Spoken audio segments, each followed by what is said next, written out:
What you are about to hear happened in a quiet suburban neighborhood in Ohio.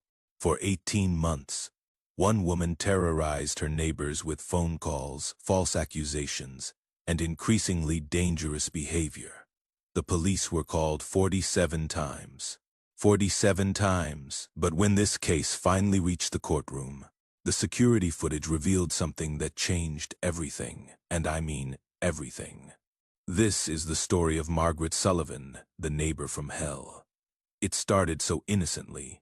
David and Sarah Chen had just moved into their dream home on Maple Street. You know the kind, white picket fence, 2-car garage, perfect lawn. They'd saved for 7 years to afford this place. Sarah was pregnant with their first child, and David had just gotten promoted at his engineering firm. Their next door neighbor was Margaret Sullivan, a 62-year-old widow who'd lived in the neighborhood for 34 years. At first, she seemed helpful, maybe a little too helpful. The very first day the Chens moved in, Margaret appeared at their door with a casserole and a smile. But that smile, there was something behind it, something that made Sarah feel uncomfortable, though she couldn't quite put her finger on why. "Welcome to the neighborhood," Margaret said, handing over the dish. "I just want you to know, we keep things very quiet here, very peaceful. I am sure you understand." David and Sarah exchanged glances. It was a strange thing to say to someone you'd just met, but they were new homeowners, eager to fit in. They thanked her and promised to be good neighbors. If only they had known what was coming. The first incident happened 3 weeks later. David was mowing the lawn on a Saturday morning at 10 a.m., a perfectly reasonable time.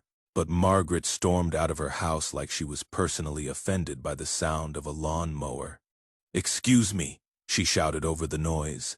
"Some of us are trying to sleep." David stopped the mower, confused. It was 10 in the morning on a Saturday. "I am sorry," he said politely. "I didn't realize when would be a better time." Margaret's face was red with anger. "A better time? How about never? That thing is too loud. It is disturbing the peace." Sarah watched from the window, her hand instinctively moving to her growing belly. She was 6 months pregnant now, and stress wasn't good for the baby. But something about Margaret's reaction seemed disproportionate. David finished mowing quickly and went inside. They figured it was just a bad day. Everyone has them, right? They were so wrong. 2 days later, the first police car arrived. Officer Martinez knocked on their door with an apologetic expression. "Mr. and Mrs. Chen, we received a noise complaint about loud music and disturbing the peace." David was baffled. Music. We were watching Netflix with subtitles. The volume was barely on. The officer looked uncomfortable. "The complaint came from your next door neighbor, Miss Sullivan. She said there was loud music until 3 a.m. last night." Sarah stepped forward, her pregnancy making her feel vulnerable. "Officer, we were asleep by 10:30. I can barely stay awake past 9 these days." Officer Martinez nodded. "I believe you. Between us, this isn't the first call we've gotten from that address. Just try to keep things quiet, okay?" After he left, David and Sarah looked at each other. A cold realization was setting in. This wasn't going to be a one-time thing. The calls started coming weekly, then twice a week, then almost daily. Margaret Sullivan called the police for everything, and I mean everything. She called when David parked his car 6 inches over the property line. She called when Sarah hung laundry on their backyard clothesline, claiming it was an eyesore that violated neighborhood standards. She called when they had friends over for a barbecue, insisting the smell of grilled hamburgers was assault by noxious odors. But the worst call came when Sarah was 8 months pregnant. It was 2 a.m. on a Tuesday. Sarah was having trouble sleeping. The baby was active, kicking constantly. She went to the kitchen for a glass of water and accidentally dropped a spoon, just a spoon, on the kitchen floor. 20 minutes later, police cars were in their driveway. "Ma'am, we received a report of domestic violence," Officer Johnson said when Sarah answered the door. Loud banging, possible assault in progress. Sarah stood there in her pajamas, hugely pregnant, staring at the officer in disbelief. Domestic violence? I dropped a spoon. Officer, I literally dropped a spoon. David appeared behind her, hair messy from sleep. What is going on? The officer's radio crackled and they could hear Margaret's voice on the other end. Yes, it is happening again. Loud banging. Someone could be getting hurt.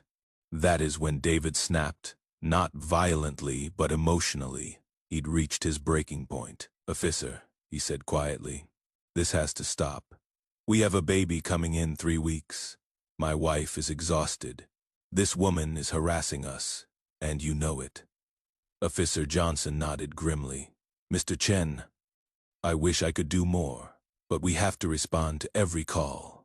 It is procedure. After the police left, David and Sarah sat on their couch in silence.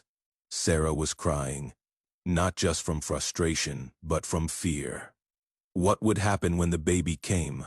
Would Margaret call the police every time their newborn cried? That night, David made a decision that would change everything. He installed security cameras. The cameras revealed the truth that Margaret never intended for anyone to see. David installed 4 cameras, front door, backyard, driveway, and one facing Margaret's house, all perfectly legal, all on their own property. The footage was automatically saved to a cloud server. What they captured over the next 3 months was unbelievable. The cameras showed Margaret standing by her window with a phone, watching the Chen house like a hawk. The timestamp on one video showed her calling the police about loud music at 11 p.m., while the Chen house was completely dark. Every light was off. David and Sarah were clearly asleep. But the most damning footage came from the backyard camera. Margaret had been throwing trash into the Chen's yard in the middle of the night, then calling the police to report them for illegal dumping and property neglect. The video showed her sneaking over with garbage bags at 2 a.m., scattering trash across their lawn, then returning to her house to make the call. She was creating the very problem she was reporting. David compiled 18 separate incidents over 3 months. 18 times. Margaret had either fabricated complaints or created situations to justify calling the police. Meanwhile, baby Emma was born, and Margaret's behavior reached a whole new level of insanity. A newborn baby cries. It is what they do. Emma was a healthy baby, but like all infants, she had her fussy periods. Usually in the evening, around dinner time, Margaret called the police about child abuse and neglect. Every single time, Emma cried for more than 10 minutes.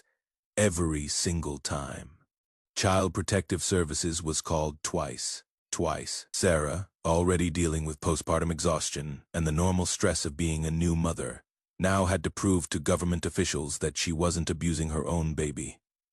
The second CPS visit broke Sarah completely.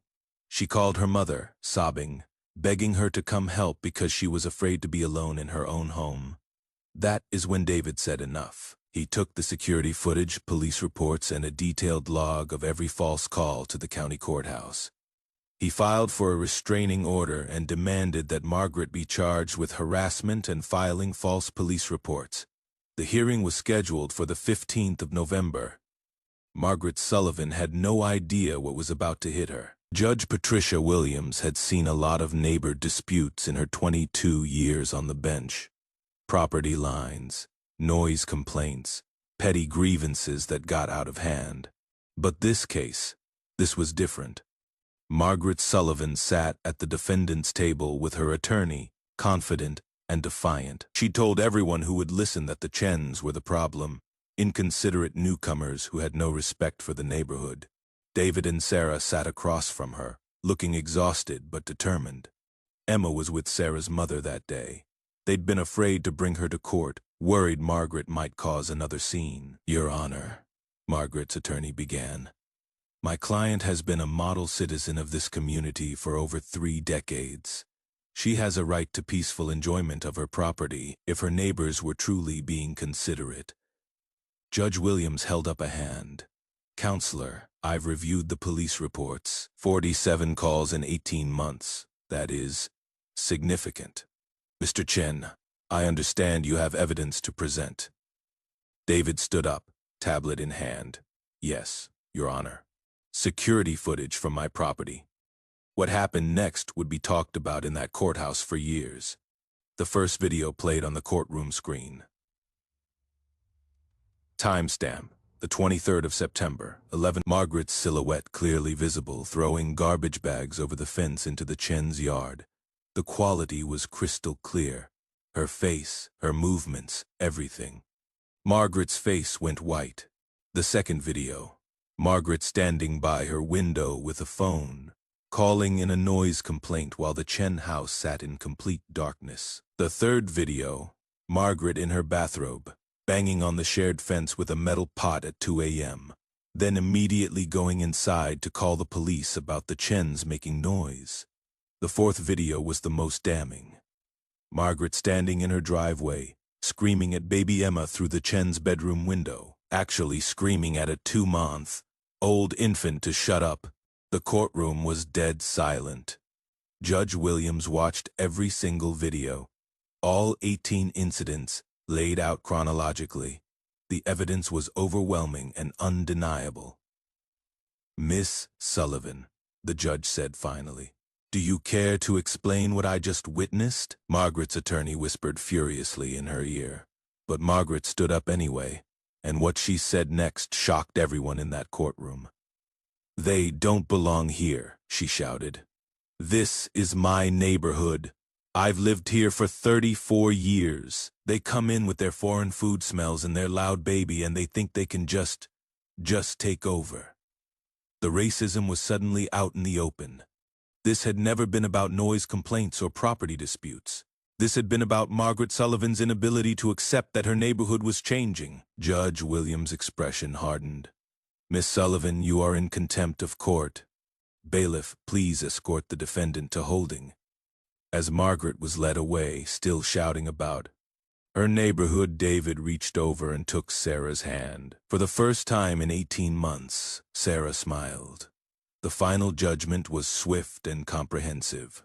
Margaret Sullivan was sentenced to 6 months in county jail for harassment, filing false police reports, and criminal mischief. She was ordered to pay $15,000 in restitution to cover the Chen's legal fees and security system costs. But the most important part, a permanent restraining order that prohibited Margaret from contacting the Chens in any way directly or indirectly for the next 5 years. The judge also ordered Margaret to undergo psychological evaluation and anger management counseling.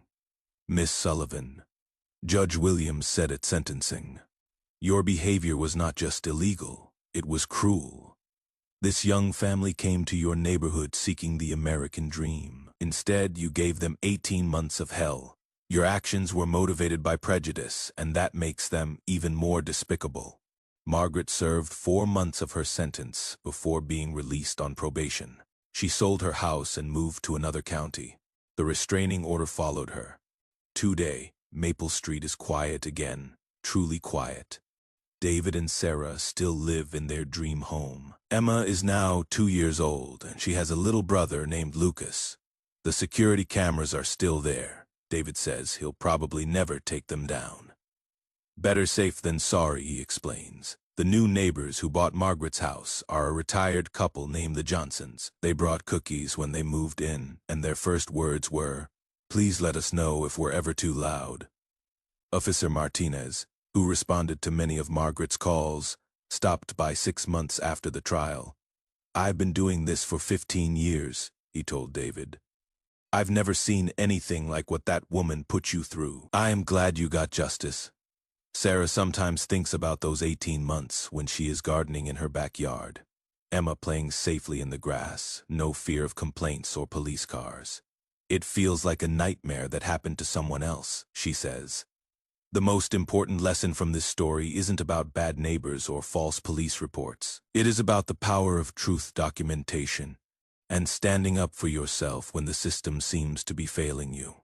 David's security cameras captured more than just Margaret's harassment. They captured evidence that changed lives, restored peace, and proved that sometimes justice does prevail. But the question that haunts everyone who hears this story is simple. How many other Margaret Sullivans are out there? How many other families are living in fear of the neighbor from hell? The 47 police calls have stopped. The courthouse has archived the case file. Margaret Sullivan has moved on, but on quiet evenings on Maple Street, when the Chen family sits on their front porch watching Emma and Lucas play, they sometimes wonder about the woman who tried to destroy their American dream. And they remember that the truth, captured in pixels and timestamps, was the only thing that saved them. Sometimes the cameras are watching the watchers, and sometimes that makes all the difference. If you enjoyed this story of justice served, you won't believe what happened when a property line dispute turned into a 3-year legal war that ended with a judge's shocking decision. Make sure to subscribe and hit the bell icon for more incredible neighbor disputes that ended in court.